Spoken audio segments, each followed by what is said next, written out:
रात को ही आ जाइए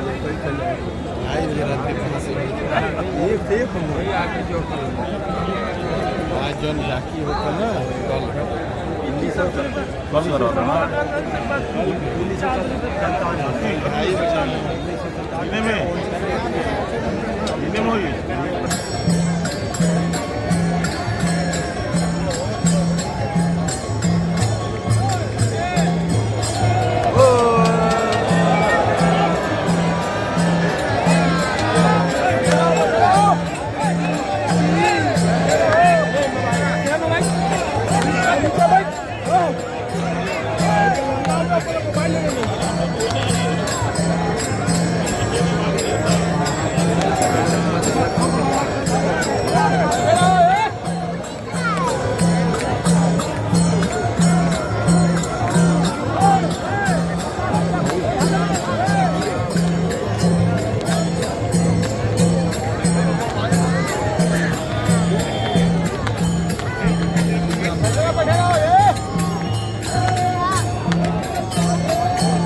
नमस्कार, द न्यूज़ स्टार चैनल में आपका स्वागत है। मैं मनीष राज।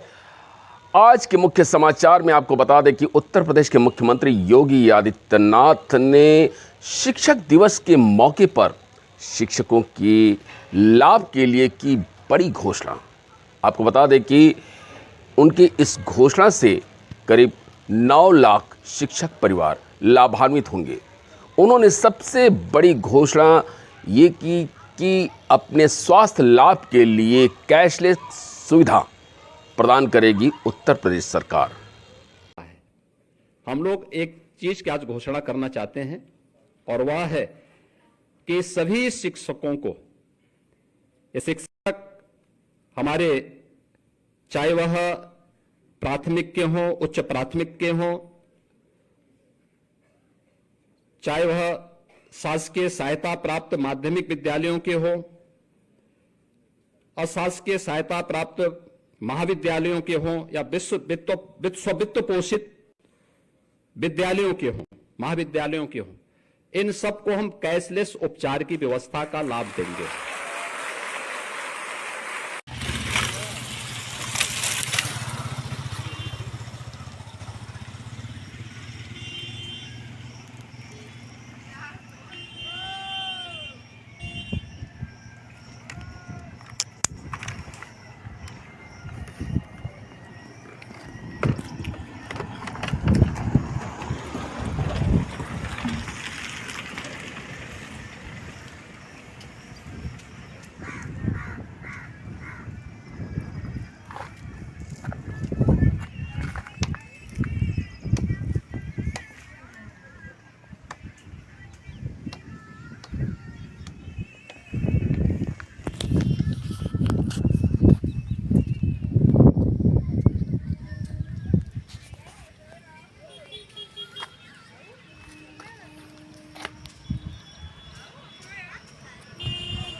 मतलब शिक्षक दिवस पर आप कुछ संदेश देना चाहेंगे कि एक शिक्षक को कैसा होना चाहिए, एक आदर्श शिक्षक के अंदर क्या गुण है, जरा आप इस पर प्रकाश करें। देखिए, सबसे पहले तो ये विदित होना चाहिए कि शिक्षक दिवस भारत के भूतपूर्व राष्ट्रपति या द्वितीय राष्ट्रपति, साथ में एक महान शिक्षक डॉक्टर सर्वपल्ली राधाकृष्णन जी के जन्म दिवस पर मनाया जाता है। आप बचपन से एक आदर्श विद्यार्थी के साथ साथ एक आदर्श शिक्षक भी रहे और विद्या क्षेत्र में आपने काफ़ी सफलता अर्जित की और केवल अपना ज्ञान विकास नहीं, साथ साथ दूसरों का ज्ञान विकास कराने की भी मार्गदर्शित किया। ऐसे देखा जाए भारतीय संस्कृति में शिक्षक या गुरु या महात्मा का क्या सम्मान है, सभी हम जानते हैं कि समाज के निर्माण चाहे किसी भी क्षेत्र में हो, उसके लिए गुरु की आवश्यकता होती है और गुरु अगर सही है तो उनके शिष्य भी सही रास्ता को अपनाते हैं। आज के शिक्षक दिवस में इस कारण से स्वयं डॉक्टर सर्वपल्ली राधाकृष्णन जी ने इस दिवस को एक शिक्षक दिवस के मनाया, क्योंकि उनका जीवन का आदर्श एक आदर्श शिक्षक होके जीवित रहना यही था।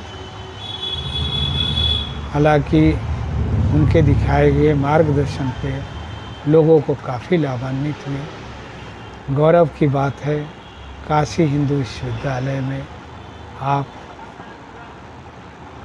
कई सालों तक यहाँ के वाइस चांसलर पद पर आसीन रहे और वो भी महामना मदन मोहन मालवीय जी के रिक्वेस्ट पर उन्होंने एक ही शर्त उनसे करवाया था कि हम 1 रुपया तनख्वाह लेंगे, बाकी रुपया हम इस विश्वविद्यालय के विकास के लिए दान कर देंगे। और सौभाग्य की बात यह है कि इनके वाइस चांसलरशिप के काल में इस काशी हिंदू विश्वविद्यालय में कई ऐसे महान व्यक्तित्व यहाँ पे एक शिक्षक के रूप में, गुरु के रूप में यहाँ पर विराजमान हुए। उदाहरण के तौर पर प्रोफेसर शांति स्वरूप भटनागर, एक महान वैज्ञानिक, इकबाल नारायण गुटरू साहब जो यहाँ के इंजीनियरिंग कॉलेज के प्रोफेसर रहे, और भी कैसे संगीत क्षेत्र में पंडित ओंकारनाथ ठाकुर, इसी तरह कई क्षेत्रों में उस तत्कालीन समय में अच्छे प्रतिभावान व्यक्तियों ने इस काशी हिंदू विश्वविद्यालय की आधार को संभाला, आधार को, और तत्कालीन समय में इस विश्वविद्यालय से ऐसे छात्र और प्रतिभावान छात्र का प्रतिभाओं का विकास हुआ, न केवल अपने राष्ट्र में बल्कि अंतर्राष्ट्रीय स्तर पे आज भी उनका पूजन किया जाता है। तो मूल उद्देश्य इनका था एक शिक्षक कि उन्हीं के द्वारा समाज का निर्माण होता है और माता पिता के बाद उनके संतान शिक्षक के निर्देशन में अपनी प्रतिभाओं का विकास कराते हैं। तो जैसे प्रतिभाओं के विकास के लिए प्रयास किया जाता है, वहाँ पर एक महान शिक्षक की अगर भूमिका अदा किया जाए तो उस प्रतिभा को विकसित करने में कोई देर नहीं लगती। आज का ये समय बहुत ही महत्वपूर्ण है, कारण एक शिक्षक एक सन्यासी समान होता है। उसको कोई कामना वासना ये नहीं रहता, केवल एक ही उनकी इच्छा रहती है कि उनके द्वारा शिक्षित छात्रगण आगामी दिनों में गुरु जी के दिखाए हुए मार्ग पर अपने कर्म क्षेत्र में अपने ज्ञान की विकास कराएं और समाज में प्रतिष्ठित नागरिक बन सके। लेकिन दुर्भाग्य से आज की कुछ ऐसी परिस्थितियों में उन शिक्षकों का अभाव होता जाए जो निस्वार्थ भाव से शिक्षा सेवा में लिप्त थे, जिनके कारण से आज की शिक्षा क्षेत्र में निरंतर गिरावट आती जा रही है और एक गलत फहमी लोगों के दिमाग में आ रहा है कि पैसे के बल पे सरस्वती की आराधना करना संभव होता है। ये प्राचीन काल से महर्षियों ने इस बात को बताया। लक्ष्मी एक अलग क्षेत्र के व्यक्ति हैं और सरस्वती एक अलग, दोनों को मिश्रित नहीं किया जा सकता। एक समय में एक ही काम, और शिक्षा के लिए आदमी को त्याग करना और अपने संयमित जीवन यापन करना, ये सब चीज़ों को विकास कराना होगा। इतना ही मैं शिक्षक दिवस में कहना चाहता हूँ और आशा करता हूँ कि प्रतिवर्ष जो हम शिक्षक दिवस मनाते हैं और कुछ राष्ट्रीय एवं राजकीय रूप में शिक्षकों को सम्मानित किया जाता है, ये इसी उद्देश्य से कि उनकी को प्रोत्साहित किया जाता है। आपके दिखाए हुए मार्गदर्शन पे आपके शिष्य समाज में एक आवश्यक एवं सम्मानजनक पद हासिल कर सकें। यही करके मैं अपनी वाणी को विराम देता हूँ और यह मेरा शिक्षक दिवस में हर शिक्षकों को मैं नमन करता हूँ, क्योंकि समाज के सबसे बड़े गुरु हैं, सामाजिक विकास के वो पथ निर्देशक हैं। धन्यवाद।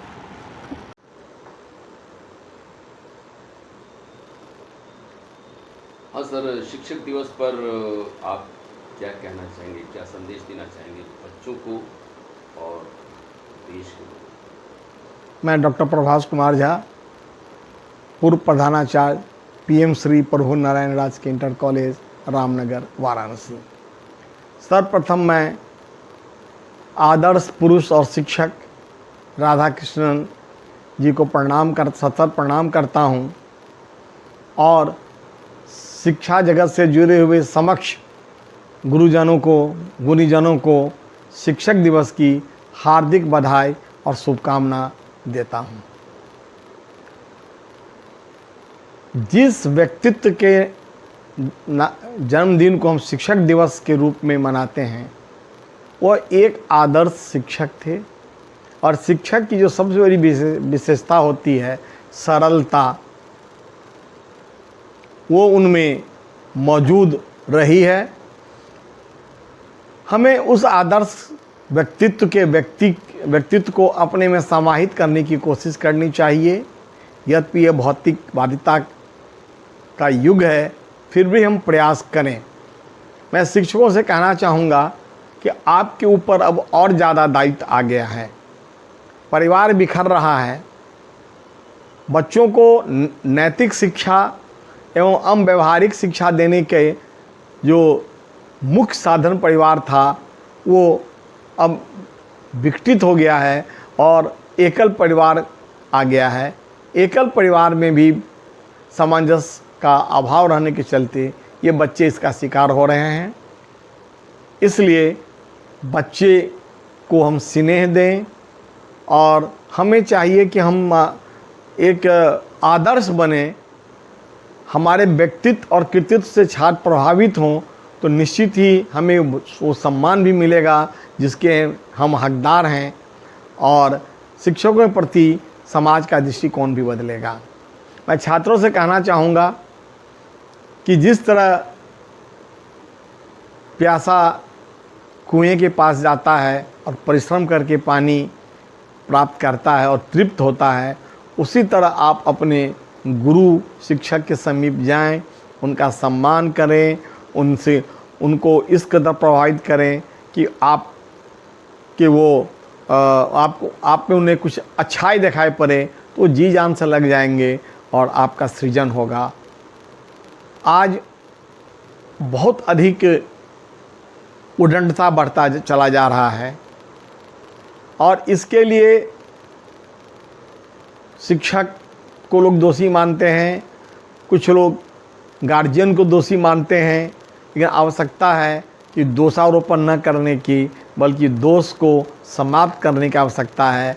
और अगर हम सभी मिल जाएं तो हमारे हाथ में विचारों में वो ताकत आ जाएगी कि जो नैतिकता का ह्रास हो रहा है उस ह्रास को हम रोकेंगे। निश्चित रूप से हम राधा कृष्ण जी को इसीलिए याद करते हैं कि चाहे वो वाइस चांसलर रहे, चाहे वो राजदूत रहे, चाहे उपराष्ट्रपति रहे, चाहे राज्यसभा के सभापति के रूप में जो उनकी भूमिका थी, उनके विचार इतने प्रभावशाली होते थे कि लोग उनका कायल हो जाते थे। हमें भी चाहिए कि उनके पद चिन्हों पर चढ़कर नहीं पूरा उनके इतना तो कम से कम कुछ चलें और अच्छा होगा। मैं अपने लगभग 30-35 साल के शिक्षक जीवन में मैंने यह पाया है कि अगर आप बच्चों से कांटेक्ट रखिएगा, बच्चों का मार्गदर्शन कीजिएगा तो आपको बहुत ज़्यादा इज्जत करेंगे। और उस समय एक शिक्षक का हृदय गदगद हो जाता है जब भरी भीड़ में कोई उसका पुराना विद्यार्थी मिलके उसका चरण छूता है और टीचर पहचान नहीं पाता है तो लड़का कहता है गुरुजी आपने नहीं पहचाना, मुझे आप पढ़ाए थे। तो कहीं ना कहीं आपका प्रभाव था। मैं चाहूँगा कि हमारा व्यक्तित्व इस तरह हो, अपने कर्तव्यों का हम पालन करें और बच्चों को भी कर्तव्य के बारे में बताएं। तो निश्चित ही हमारे देश में जो आज एक समस्या आ गई है, हमारे पूरे विश्व में कि बच्चे दिग्भ्रमित हो रहे हैं, उनके दिग्भ्रमित होने से उनको रोकेंगे और देश के प्रगति में आप एक महान योगदान देंगे। जय भारत, जय शिक्षा।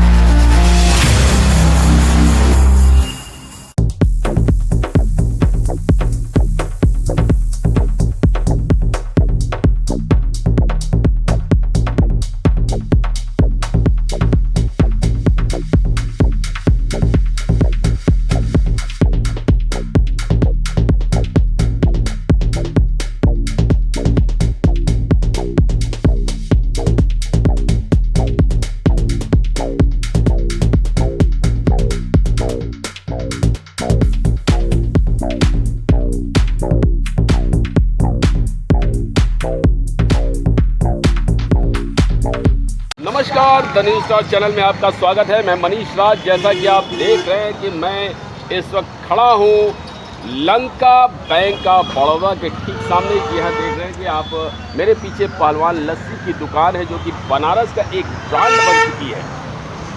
और यहाँ सबसे बड़ी खासियत आपको बता दें कि यहाँ पितृपक्ष हो, नवरात्र हो, कार्तिक मास हो, हर पावन महीने में यहाँ बिना लहसुन प्याज का कचौड़ी, सब्जी, दही, जलेबी मिलता है। तो आइए जो है कि हम जानते हैं इस दुकान के अधिष्ठाता यानी पहलवान लस्सी के मालिक से कि और यहाँ क्या क्या वैरायटी है। हाँ, तो आप बताइए आपके इस पहलवान लस्सी वाली दुकान पे ये कचौड़ी सब्जी की क्या खासियत है? सर, पहले तो मैं सभी काशी वासियों से ये कहना चाहूँगा कि नवरात्र और पितरपक्ष ये 2 पवित्र महीना जो है मैं बिना लहसुन प्याज का सब्जी बनाता हूँ। और कचौड़ी जो है हमारी दाल वाली करारी होती है। और नवरात्र में और पितरपक्ष में एकदम विशेष साफ सफाई की सुविधा मैं रखता हूँ। और फिर लस्सी की तो वैरायटी आप लोग जानते ही, पहलवान लस्सी वर्ल्ड फेमस है, वर्ल्ड फेमस किया है आप ही लोगों ने। हाँ, ये तो आपका ब्रांड बन चुका है, बनारस तो का ब्रांड बन चुका है पहलवान लस्सी। और ये कचौड़ी सब्जी और दही जलेबी, रबड़ी जलेबी की खासियत क्या है? आप क्या देख रहे हैं कि एक जलेबी करीब 50 ग्राम से कम नहीं है। सर हम लोग जलेबी नहीं जलेबा बनाते हैं। कस्टमर की डिमांड जैसा होता है, कस्टमर कहेगा जलेबा बनाइए, मैं जलेबा, कस्टमर के डिमांड के हिसाब से हम लोग काम करते हैं। इसलिए सर कस्टमर को ये, कस्टमर अगर खुश रहेगा तो मैं ऑटोमेटिक दुकानदार खुश रहेगा। और मैं क्वालिटी को मेंटेन करता हूँ। मेरा मेन पर्पस है कि जो भी कस्टमर एक बार मेरे दुकान पे आए, खाए, तो उसको लगे कि नहीं भाई मैं अच्छा जगह गया, मेरे पैसे का मिसयूज़ नहीं हुआ। और खाते ही उनको लगेगा कि नहीं भाई वर्ल्ड फेमस है तो क्यों है, ये कुछ तो खासियत है, कस्टमर आते हैं। और कचौड़ी और सब्जी हमारे यहाँ समझ लीजिए कि मतलब तीसरी पीढ़ी है। दादाजी ने शुरू किया था, पिताजी ने, फिर मैं। अब बिना लहसुन प्याज का पूरा नवरात्र तक, अभी तो पितरपक्ष लगने वाला है, उसके पहले ही से हमने 4 दिन पहले ही से बिना लहसुन प्याज का शुरू कर दिया है। और ये नवरात्र तक बिना लहसुन प्याज का बनाऊंगा। आगे अगर जनता का डिमांड होगा कि नहीं मुझे लहसुन प्याज ही का चाहिए पहलवान जी, तो मैं हमेशा से बिना लहसुन प्याज का कर दूंगा।